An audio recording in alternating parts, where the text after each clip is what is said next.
Please join us to welcome Dr. Kubota for her presentation. Thank you very much. Thank you very much, Mr. Seo, for inviting me, and it's my pleasure to be here. This is my first visit to Hong Kong. It is, but I've been here since last Friday, because I went to an applied linguistics conference in Australia in Perth. So I had to go through Hong Kong anyway, so it really worked out beautifully. And so today I'm going to talk about critical approaches to language and culture and teaching foreign languages. How many of you are teachers? Okay, how many of you are students? Okay, all right, okay, students and teachers, okay, dual roles, okay. So I guess I'd say for me to talk about this from the perspective of teachers, okay. Okay, so today I would like to critically examine the normative approach to language and culture in second language education. And I'm going to actually use some examples of Japanese, teaching Japanese, because I have been teaching Japanese as a foreign language in North America for so many years. I counted how many, and I think it's over 20 years. So I'm going to draw on some examples of Japanese. And I'm going to also discuss the 4Ds approach to language teaching, which I'm going to discuss in a minute. Okay. And I'm going to present to you some pedagogical ideas. I actually added one idea just this morning. I don't know how it works, but you can give me some suggestions. Okay. And conclusion. Okay. Before moving on to the 4Ds approach, which is the main topic today, I'm going to give you some examples to just think about how we maybe if I use this, does it work? Maybe it doesn't. Let me see. Two examples to think about how we can approach language and culture. Okay, so the first example is mispronounced Japanese words, and the second example is authentic Japanese food. Okay, so the first example, mispronounced Japanese words. There's email mailing list called Sensei Online for Japanese language teachers, and it has many subscribers, and every day some teachers of Japanese post messages to share some ideas or ask questions for information. So this message was posted, I hope you can see it, posted several years ago by Richard, who is a high school teacher in the United States. Okay, so in this message, it says, "Hi everyone, I'm putting together a presentation that includes a quick introduction to Japanese pronunciation, and I'm going to discuss commonly mispronounced Japanese words by non-Japanese speakers. I have my favorites: Kyoto, Hiroshima, Okinawa, Sudoku." I'm not pronouncing it very well, but could you possibly suggest more? Okay, thanks.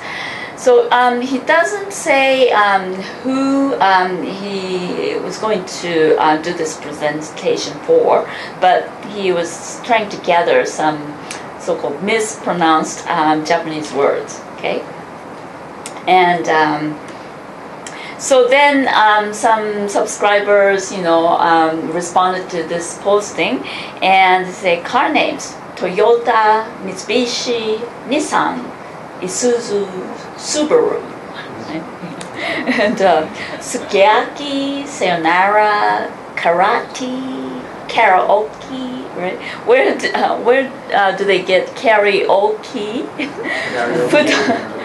Futon, udon, harakiri, or something. Okay, and how about geisha? Okay, konnichiwa invariably becomes konnichiwa with an accent on the second syllable. Pokemon, manga, Pocky. Okay, so so they sort of provided these examples, but then some subscribers posed some questions. They sort of problematized this exercise. So one person said, aren't they correctly pronounced English words that come from Japan where they're pronounced differently? So like karaoke should be karaoke in Japanese, but it's correctly pronounced English words. Okay. And then this person said karaoke in English Merriam-Webster dictionary says it's pronounced karaoke. Okay,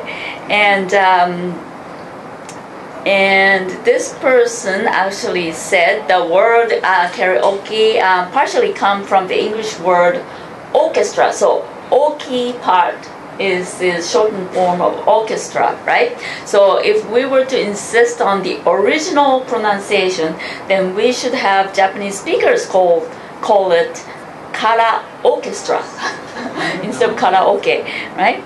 So when so this person said when it becomes an English word, its pronunciation changes. This is a natural evolution of language and it's not unique to either English or Japanese. Perhaps the more important focus should be on communication. So this person, I think it makes sense, right? Okay. And then another person said, when my Japanese students pronounce hamburger like American English hamburger, I remind them that hamburger is a Japanese word and should be pronounced to Japanese standard. So that's very interesting, right? Okay. But then we can problematize the whole discussion, right? So either camp, the position that Japanese words in English should be pronounced in Japanese way, or the other camp, okay, Japanese words in English should be pronounced in English way. Okay, both positions represent normative essentialist thinking. Okay, so the perspective that Japanese words in English should be pronounced in a Japanese way, okay, that is really a purist thinking. That's we have to preserve the pure original pronunciation. But is that really practical? If you pronounce those Japanese words like Japanese people do, then would English speakers really understand when they hear that, right? And also the other camp that Japanese words in English should be pronounced in an English way, okay? Perhaps this is a common sense, but do we expect all English speakers to pronounce words in the same way? So do all English speakers, regardless of where they live, do they pronounce karaoke as karaoke?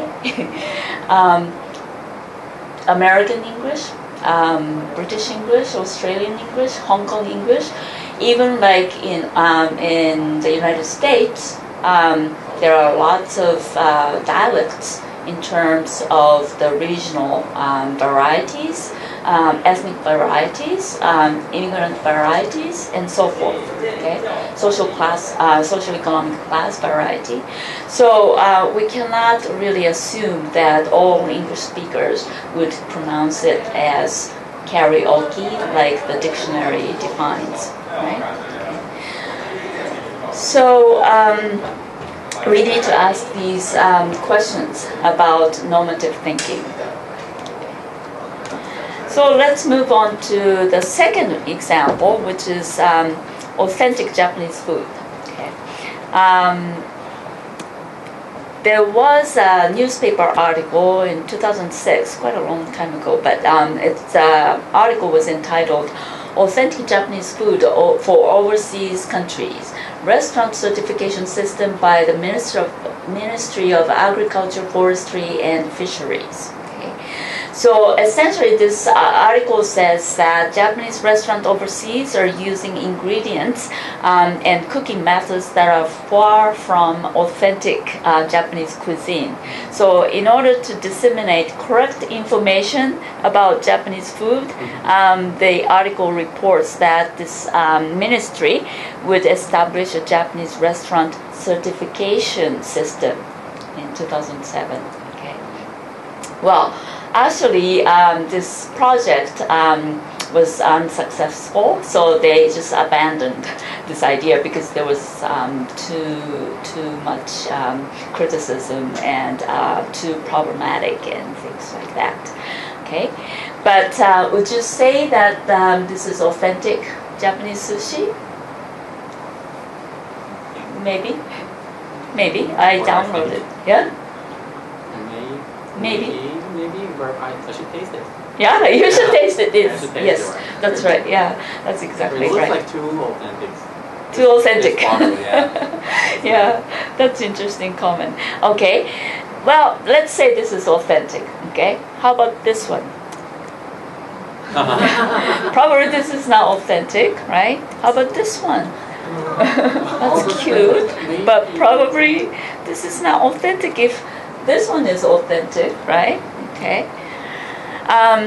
But then there's a contradiction, right? Okay, so ministry might say, okay, this is inauthentic and this is authentic. But, this is Italian pasta, which I downloaded from Google Italy, so I just assume that this is authentic, okay?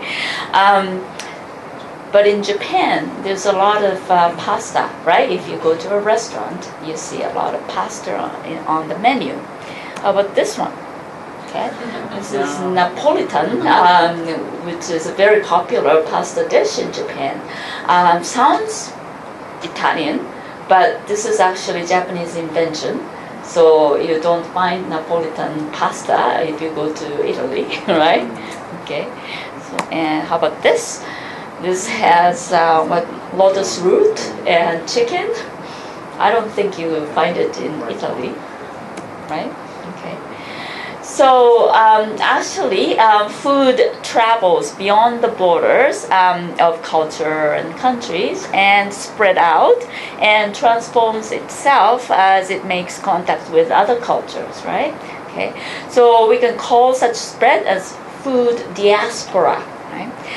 As a consequence, hybrid forms of cuisine create new cultures. So such spread and hybridity indicate that deciding what's right or what's wrong is not a matter of confirming scientific or objective truth, but it's an arbitrary and political activity that might prevent natural evolution of culture.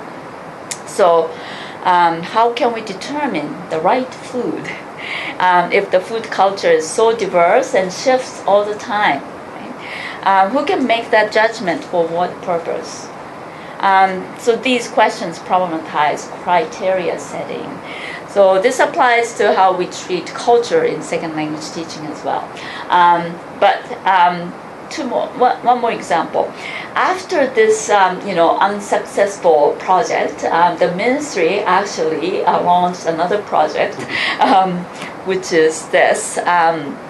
So they want to register this washoku, the Japanese cooking, as UNESCO World Heritage. I think it's called it's intangible cultural heritage.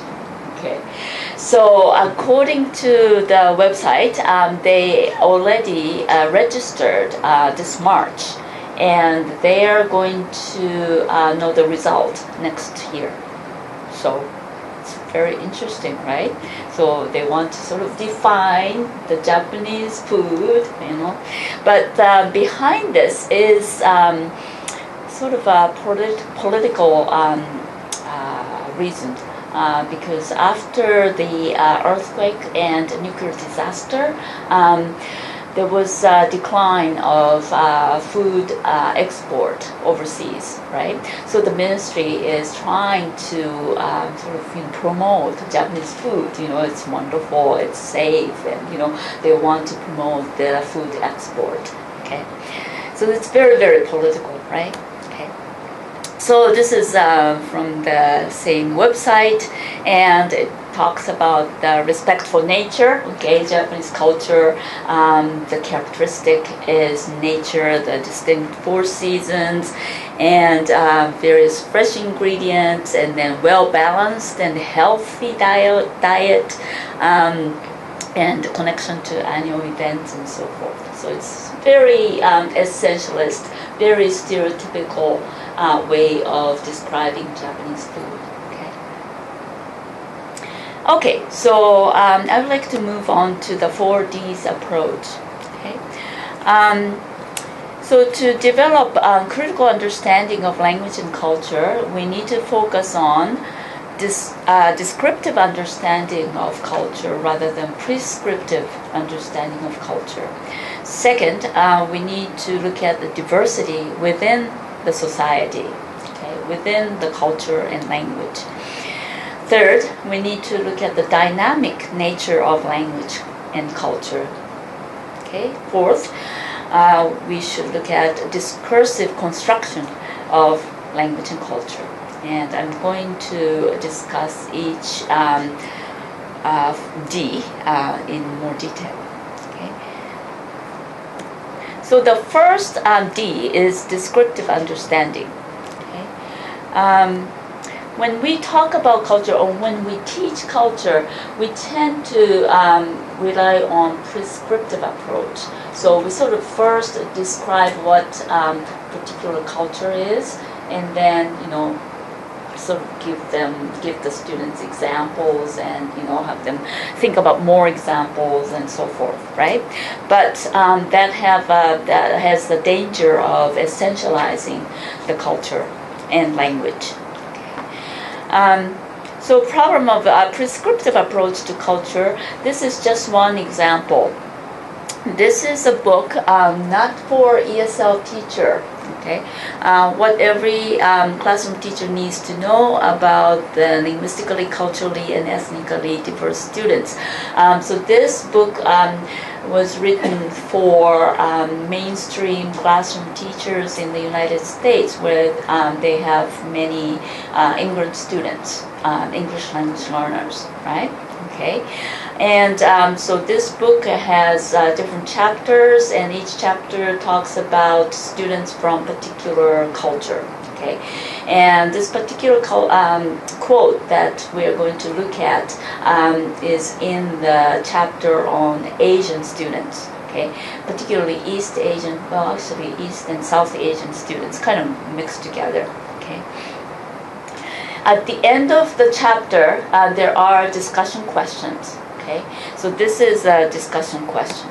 Okay, and activities. It says, Choi Soon Lee is a new Korean student in your class. He makes friends with other Koreans in class. Soon you learn that he's carrying books, buying lunch, and doing homework for others who are a bit older. What do you think is happening, and how would you approach this sensitive cultural issue? Now, if you have read this chapter, the answer is very clear. The answer is that in Korea, seniority is a very important cultural value. So he is trying to help the older students, right? Okay. So, so this is very prescriptive because you read this chapter description of Korean culture, and then you answer this question, right? Okay, so there's a clear, correct answer according to the author, right? But it's interesting because I presented this question to my graduate students several years ago because there were a couple of graduate students from Korea. Okay, one of the students said, well, they didn't read the chapter, right? Okay, one of them said, well, maybe bullying is going on here.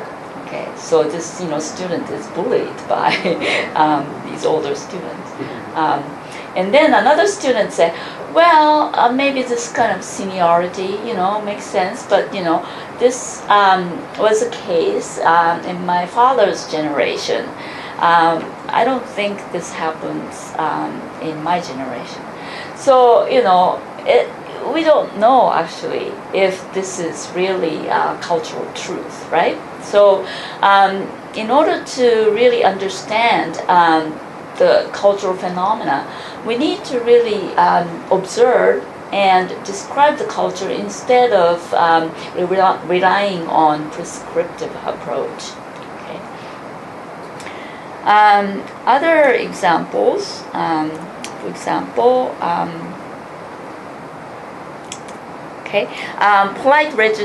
politeness and register, honorific expressions and gendered language in Japanese language teaching. Politeness and register. Okay, register. Let's look at gendered language in particular. In textbooks, Japanese language textbooks, there's always a description of gendered language use. It says in Japanese, there are some female expressions and male expressions, right? And if you read that kind of description, then you are made to believe that, when you speak in Japanese, you have to use female language if you're a woman, and male language if you're a man, right? Yeah. But it doesn't quite work that way all the time, right? Okay. So, for example, Shigeko Okamoto has done a lot of studies based on recorded data in various parts of Japan. So, the use of gendered language really is very diverse. And also it really depends, right? Depending on the region, right? If you go to different locations, there are regional dialects, and the gendered language in the regional dialect would be very different from the what's described in the textbook, right? Okay, and then the gendered language might not be used in certain context. If it's a very formal context, you wouldn't use the gendered language. If it's informal, you might, right?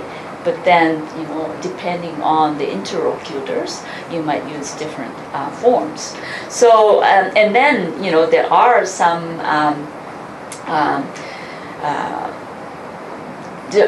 sort of a reverse use as resistance, right? Sometimes, female speakers might use, male language to resist some certain social norm, and vice versa, okay? So it's very, very complex, and in order to understand it, one needs to do some in-depth observations and analysis, okay? Uniqueness of natural culture, national culture, like the Japanese value nature that you just saw in the advertisement of the Ministry of Agriculture, right? Okay, but then is that really the case? Do Japanese people always value nature? If you look at the nuclear disaster, I mean, do they really value nature and all the pollution and destruction, environmental issues? We don't know, right? Okay. So there are lots of contradictions. So through observations and discussions, learners move out of the prescriptive box. Okay. And another example of prescriptivism is this. Okay. Whether this is used in high school textbooks. This appears in a high school textbook used in North America, and this textbook has some sections on cultural notes, okay, and it explains Japanese culture, okay. So it's a very prescriptive approach, and it sort of explains why, which is sometimes very problematic. And in this example, it says, why do Japanese people always discuss weather when they greet each other? First, Japanese do not like to get directly to the point when speaking with one another. Talking about the weather is safe common ground from which to start a conversation. Another reason is the Japanese respect for nature. The native religion of Japan is Shinto, which among other things can be described as a form of nature worship. This oneness with nature is reflected even in everyday interactions such as greetings. Wow. This explanation, what do you think about this? Very interesting, right? It's very top-down, prescriptive explanation, which is very problematic because if you compare it with other cultures, then this uniqueness actually fades away. Okay, so this is another example from English practice book published in Japan. It says, British people are known for talking about weather. One reason is that the weather is so changeable that it easily becomes a topic of discussion. Another reason is that it's a safe topic for anyone. It enables strangers to engage in conversation. So it's essentially the same thing, right? So, so we need to really critically, scrutinize these cultural explanations. Moving on to diversity within society. Okay. The second D. Culture is very, very diverse. Okay. Diversity comes from gender, class, age, race, ethnicity, geographical region, religion, language, occupation, so forth. And so we need to avoid anti-essentialist, non-stereotypical approach, right? So I'll show you an example. There's Japanese New Year dish called ozoni. Okay, many people. Diaspora. I had some more notes. So ozoni actually represents diaspora and hybridity. Okay, and here are some variations of ozoni, right? Okay, and so regional differences, and also I discovered that there's no ozoni in Okinawa, the southern island, okay, because Okinawa is used to be a kingdom, and it was annexed by Japan, and so it has a very different history of oppression and so forth. So by looking at this kind of diversity as a Japanese language teacher, you can actually talk about the history of Okinawa and some political issues and so forth. And this picture right here is Japanese Korean ozoni. Okay, so in Korea, there's a tradition of eating something similar, right? But it's different from Japanese ozoni. So then, as a teacher, you can talk about Korean diaspora and hybridity and diversity. ethnic diversity and the history of Korean Japanese and the history of Japanese imperialism, the occupation, colonialism, Japanese colonialism in Korea and so forth. Okay. All right. So moving on to the third D is dynamic nature of language and culture. So dynamic nature meaning the culture and language always shift, right? Okay. And there's always a problem of the tendency to lock language and culture in the past. But traditions, when we talk about traditions, they are often recent inventions. Okay. And social practices get invented and transformed constantly in history, influenced by politics, economy, and other social forces. Okay. So, as an example, this is Japanese wedding, and probably many of you might say that this is traditional Japanese wedding. Would you say it's traditional Japanese wedding? Yeah, probably, right? But do you know how old this tradition is? How many of you think this is like 1,000 years old? Okay, 500 years old. 100 years old. Okay, 50 years old. Well, actually, many of you are right. This is only about 100 years old. Okay, so this actually began in 1900 when the then Crown Prince had wedding in this style. So then it spread to the common people, right? Okay, so it's a very recent invention. Okay. By the way, how many percent of couples conduct this kind of ceremony in 2010? 60%, 40%, 20%.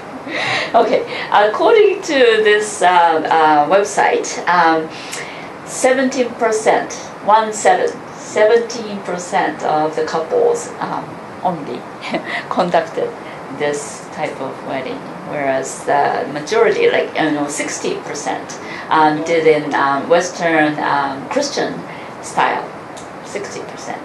And then 21% was secular, non-religious type. So traditional, but it's not widespread. Okay, and recent tradition and not widespread. But when you sort of talk about Japanese culture, you sort of bring this kind of picture and talk about it, right? So we need to really understand this dynamic nature, shifting nature of culture and language too. Right? So I'm going to move on to discursive construction of language and culture. Okay. So this discursive construction of language and culture actually fixes the limitation of the first three D's. Okay. The problem of descriptive approach to culture is this assumption that objective truth and normative rules could be discovered through systematic observations. So, for example, in terms of gender language, if you keep observing how men and women speak, just audio record, go to different places. If you keep observing, then you probably come to some conclusion how they speak, some kind of rule, right? But isn't that also a normative approach, right? It sort of, has the assumption of the linguistic norm underneath, right? Okay. And also, focus on diverse and dynamic nature of culture may not escape essentializing groups within each category or at a specific time in history. So if we look at the New Year's dish, right? Okay, if we focus on regional variety, okay, so if we say, I'm from Nagano, so if we say Nagano, people prepare ozoni in this way. But then, even within Nagano, there are some varieties. Even in my hometown, there are some varieties because, some family traditions and, people come from different regions and, there's always hybridity and, things, right? So this might be a problem too, right? Okay. So we need to look at this, discursive construction of culture and language. So we need to understand what discourse is. According to Michel Foucault, discourses are practices that systematically form the objects of which they speak. Of course, discourses are composed of signs, but what they do is more than use these signs to designate things. Okay, and in a more sort of accessible way, Sarah Mills talks about discourse. She says, discourses produce the systematicity of the ideas, opinions, concepts, ways of thinking and behaving which are formed within a particular context. And because of the effects of these ways of thinking and behaving.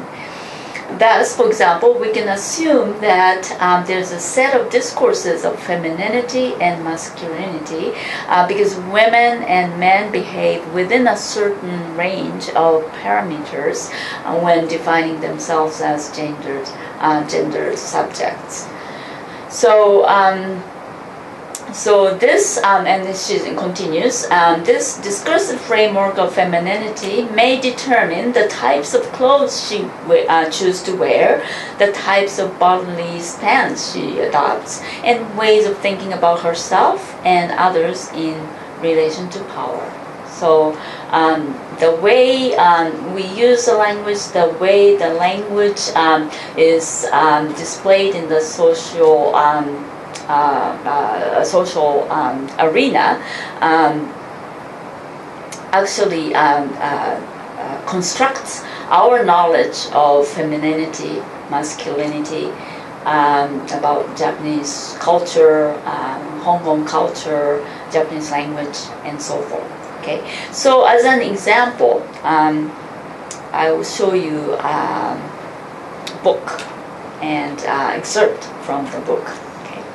And it's sort of easy to think about this discursive construction by making an analogy with gender difference. Okay, so this is a book, Men Are From Mars, Women Are From Venus, which was published, 20 years ago maybe, right?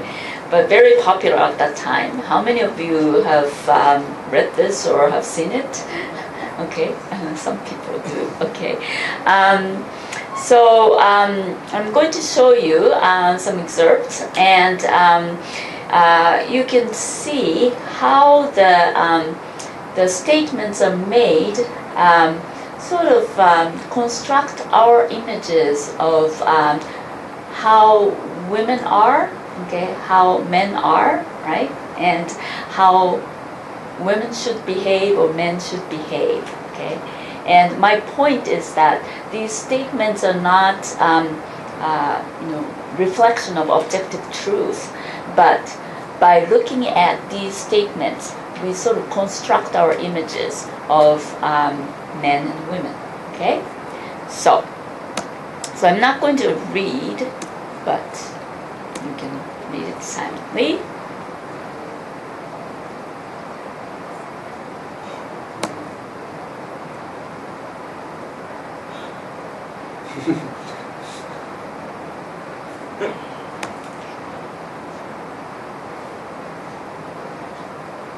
So this is like language learning.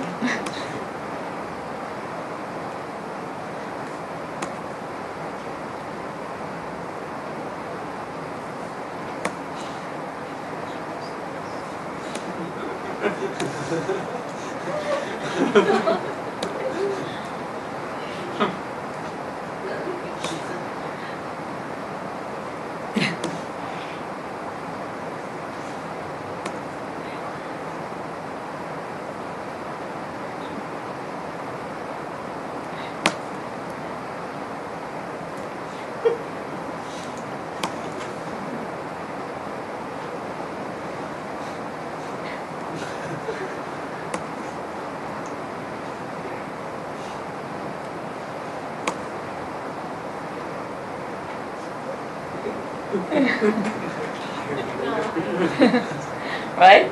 Yeah, it's quite funny. And, you have this kind of visual image of, men, right? And what women want, right? Yeah.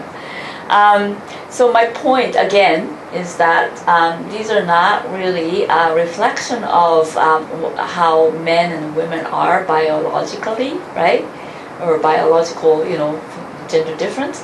But these are our knowledge of the difference between men and women is actually discursively constructed by being exposed to this kind of readings.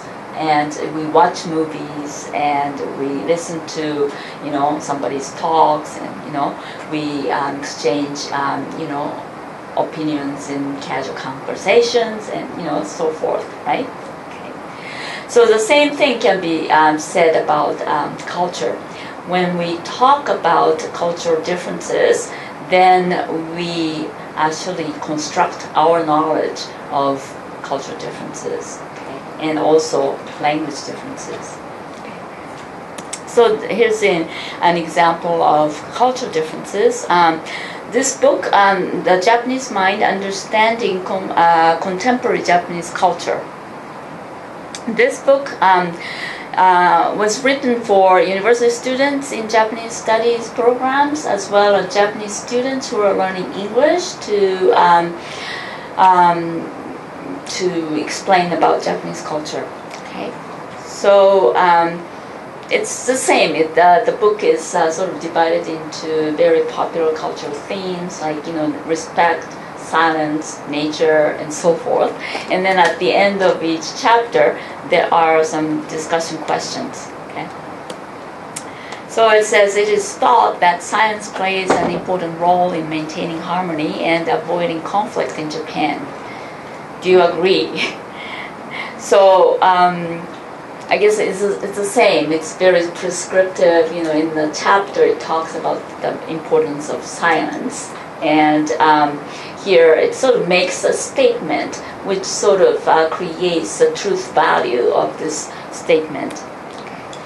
And then it says in Japan, people often prefer to remain silent rather than hurt someone else's feeling. Discuss the advantages and disadvantages of this approach in intercultural relation in terms of society as a whole. Okay. So again, it makes a statement as if it's taken for granted. Okay.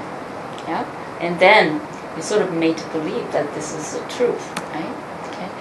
And then in Japanese schools, students are expected to listen to their teachers without interrupting and without asking questions, and they have few opportunities to express their opinions. Compare with the schools in the West. Okay. Now, why do we have to compare it with the West, right? I mean, can't we compare it with Hong Kong or Korea or other countries, right? Okay. So by comparing it with the West, then you sort of dichotomize the Japanese culture versus Western culture, very essentialist images. But are all forms of essentialism problematic? Okay. So the discourse of linguistic or cultural difference can be strategically used for, maybe in the case of colonialism, maintaining hierarchy of power between the colonized and the colonizer, or it can be used as resistance by the colonized through identity politics. Okay, and you can see that among maybe indigenous people. Okay, so indigenous culture tends to be essentialized, but that might be interpreted as a resistance, right? Okay. So we can also leave some room for strategic essentialism. Okay. So moving on to and then we need to think about very seriously situatedness of cultural meaning. So moving on to pedagogical ideas, 3 examples: katakana projects done by Shinji Sato and Yuri Kumagai, and semiotic analysis, and what is culture. Okay. So katakana project. How many of you have heard katakana project? Oh, okay, some of you have read this. Okay, so katakana project was based on this campus newsletter, which was published by a Japanese university, and so this was written in Japanese. Okay, and in this campus newsletter, there was an article written by a host mother of an international student who was studying in Japan. Okay, and this essay was written by this host mother who hosted this international student, and this mother wrote the words uttered by this international student all in katakana. Okay, katakana is one of the 3 scripts used in Japanese, and in sort of prescriptive explanation, katakana is used for foreign words like English words, French words, and these foreign words, right? Okay, but in this article, the international students' words were written in katakana. I mean, like konnichiwa and sayonara and all these things were written in katakana, which is really strange, right? Okay, so they decided to do this project.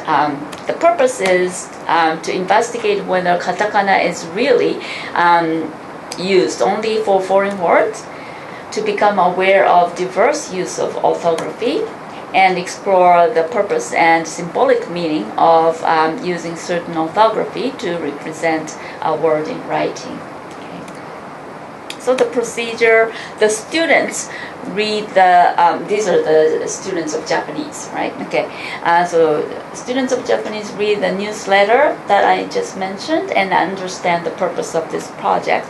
And they collect at least 15 katakana words from the internet, magazines, newspapers, books, and so forth.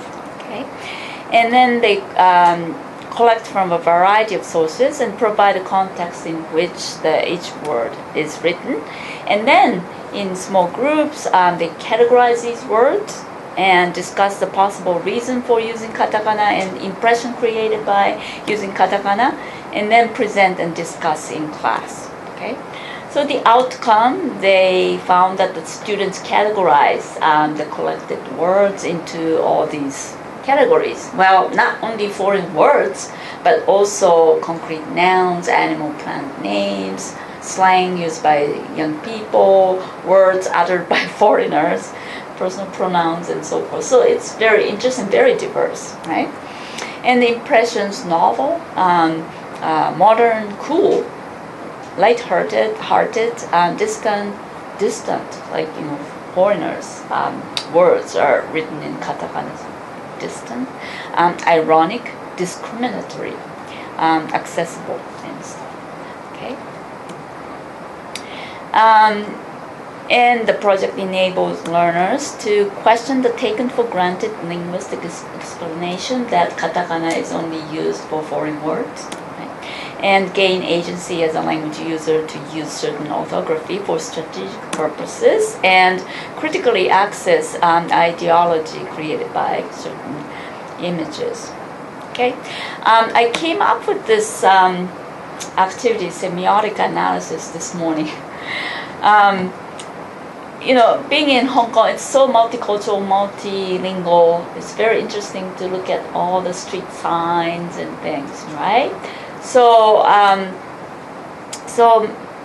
the students can examine advertisements in Chinese, English, or other languages and investigate which languages or scripts are mixed, right?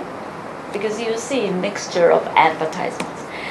Is the mixing equal in quality and quantity? Here I mean if you compare Chinese ads and English ads.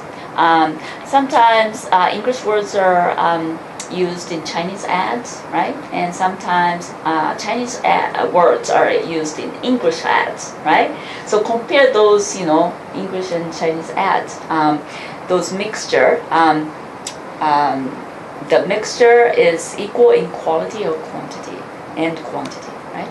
And what images or impressions are invoked by such mixture? What racial images visually appear in what ways? How do these advertisement tactics influence our attitudes and beliefs about language, culture, and people? It might be interesting to do it. So I just took pictures. I brought some, these are just maps.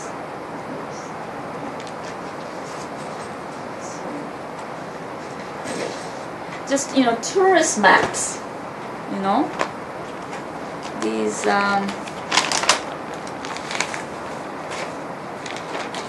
these tourist maps that I got, right? Yeah. I didn't have many materials. So tourist maps, and this was an insert in a newspaper, Sunday paper. So I just took some pictures, and this page is Chinese ads. Okay. Sorry, it's kind of small, but Chinese ads with some English words, right? Like the left one has like English symbols, right? And then the right one, radiance becomes you. So here's English word sort of inserted, right? And then this one, what is this for? It's like a beauty, this left one. Huh? Laser whitening. Whitening. Oh, I see. Okay, to become more beautiful, right? So it's let's show off. That's kind of interesting, right? Yeah. And then the right one is also Chinese advertisement. Oh, I'm sorry. I should have explained. These maps, there are Chinese. The maps for Chinese tourists, right? Maps for English-speaking tourists and maps for Japanese-speaking tourists. So these are from for Chinese-speaking tourists, right? Okay. So so the right one. What's you?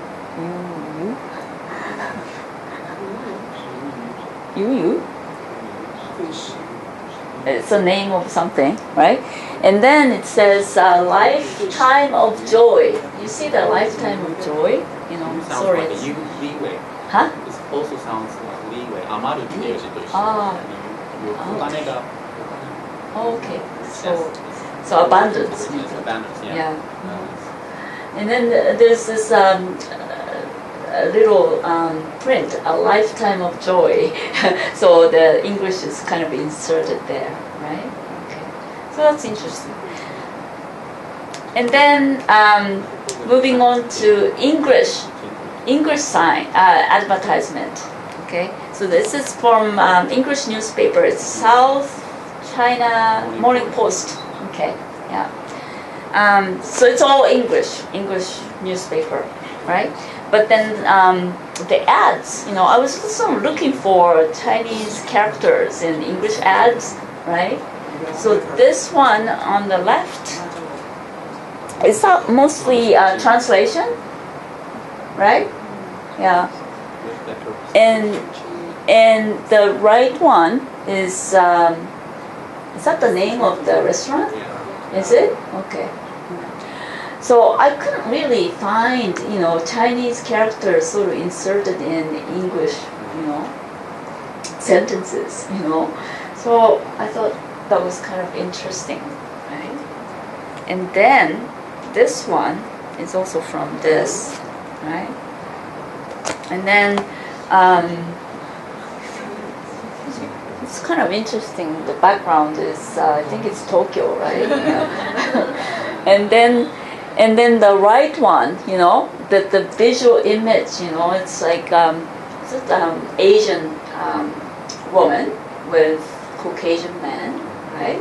Yeah. Kind of sexy picture. And can you imagine sort of race reversed? Can you imagine an ad with Caucasian woman with Asian man in this kind of ad? Can you imagine? Yeah. Yeah, that's right. Yeah. Okay. Yeah. Yeah. How about white woman with black man?